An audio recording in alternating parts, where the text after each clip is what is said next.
आमची कॅथलिकची भुरगीं आसात तांकां एक आव्हान दिता। तुम्ही मराठी मिडियम स्कुलात शिकपाचे सगळे फ्री आसा आणि थंयसर कॉम्पिटिटिव्ह एग्जाम तयार करून घेतात। जे जिल्हा परिषदेचे टीचर्स असतात ते पण स्पर्धक असतात आणि तुम्ही पण स्पर्धक जाऊचे। मिस पास हे सगळे सोडून द्यायचे, काय वाचूची जरूरत ना। मिसापासाक फादर म्हणतो मिसा घेत ना, हे ना काय करायचे ना, वाचायचे ना। आणि त्यांच्या माय पायन मच्छीचो बिझनेस करायचो, जसं आमच्या लोकांचं पहिलं असलेलं मच्छीचो बिझनेस। लजायचे ना, अजिबात लजायचे ना माय पायन, अजिबात लजायचे ना माय पायन।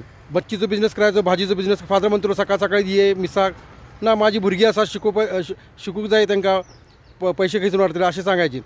आणि मिस पास सगळे सोडून द्यायचे, कॉम्पिटिटिव्ह एक्झामची तयारी करायची, स्कॉलरशिप एक्झामची तयारी करायची आणि मागीर 12वी करायची, ग्रॅज्युएशन करायचे आणि एज्युकेशन ऑफिसर जायचे।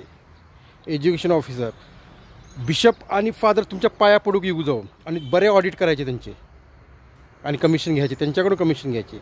एज्युकेशन मिनिस्टर जाऊचे, कळले? एज्युकेशन मिनिस्टर जाऊचे आणि त्यांचे कॉलेजेस असतात सगळ्यांना ऑडिट करायचे। आमच्या कॅथलिक वांगी कितले तुम्ही ॲडमिशन दिल्यात, कित्याक दित नात, हे असे ऑडिट काढायचे, कळले? असे करूपाचे। मिस पास हे सगळं सोडून नास्तिक बनायचे। तुम्ही नास्तिक जायचे, काय जरूरत ना। आमच्या लोका आता इंग्लिश मिडियम शिकतात आणि खंय 11वी 12वी करतात दुबई कुवेट कितें करता कामां तुम्ही? त्यो का जॉब आसा?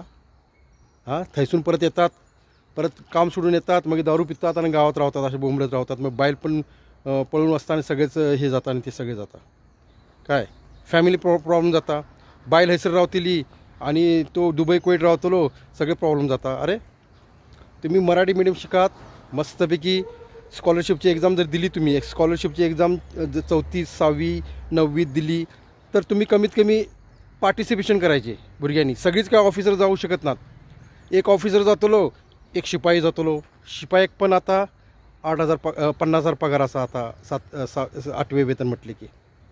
मराठी मिडियम शिकपाचे ह्यांच्या। आणि तुम्ही देव करत बसू नका। तुम्ही काय देव खायना, तुम्ही तुमच्या फायनान्शियली स्ट्रॉंग जावात। तुम्ही तुमच्या भुरग्यांकी फायनान्शियल स्ट्रॉंग जावात। तुम्ही सकाळी वचून मच्छीचो बिझनेस करात, सकाळी 4 वाजता उठून मच्छीचो बिझनेस करात, परत भाजीचो बिझनेस करात, कसलोय बी माय पण कसलोय बिझनेस करायचा आणि पैसे कमवायचे, आपल्या भुरग्यांसाठी पैसे कमवायचे, कळले? या फादरांच्या चक्करमध्ये रावल्यात, मिस पास करत रावल्यात, टाईम वेस्ट जातलो तुमचो। भुरग्याचो स्कॉलरशिप जी एक्झाम दितलो तो त्याच्यात टाईम वेस्ट जातलो। मिसा पासाक 2-2 तास लागतात, तोच टायमिंग आपल्या स्टडी घालूपाचे। मराठी मिडियम शिकपाचे भुरग्यांनू, सगळ्यांनी मराठी मिडियम शिकपाचे आणि बरे ऑफिसर जावपाचे आणि एज्युकेशन ऑफिसर जावपाचे आणि ह्यांचे ऑडिट करूपाचे।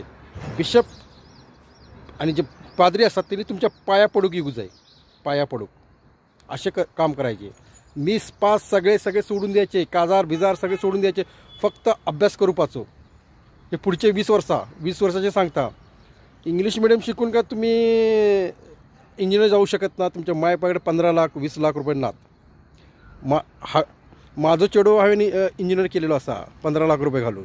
चेडू माझी आता नर्स जातली ते 10-12 लाख रुपये घालून। माझ्याकडे पैसो असा म्हणून हांव करता, तुमच्याकडे असा कितें? आणि हांव एकच खमके असा, तो महाराष्ट्र गव्हर्नमेंटची परीक्षा क्रॅक केलेली असा आणि वाळंबी बुक असा ग्रामरचे, ते पाठ केले असा म्हणून झालो हांव। त्या बुकामुळे मराठी ग्रामरमुळे हांव पाठी रावत असलेलो समजले। आणि आमची इंग्लिश मिडियमची भुरगीं आसात, सांगता तुका, जी 50 भुरगीं आमची इंग्लिश मिडियम शिकली सेंट झेवियरमध्ये, एक पण कोण गव्हर्नमेंट जॉबमध्ये ना। ओन्ली एक खमके असा, लुईस डिसोजा, ते पुस्तकं पाठ केलेली असतात मराठी मिडियमची। हां, आणि कॉम्पिटिटिव्ह एक्झाम क्लास 2 ऑफिसर असा, कळले? एकच म्हणून तुम्ही भुरग्यांनो तुम्ही मराठी मिडियम शिकपाचे। ओके, व्हिडिओ ओढलो जाता।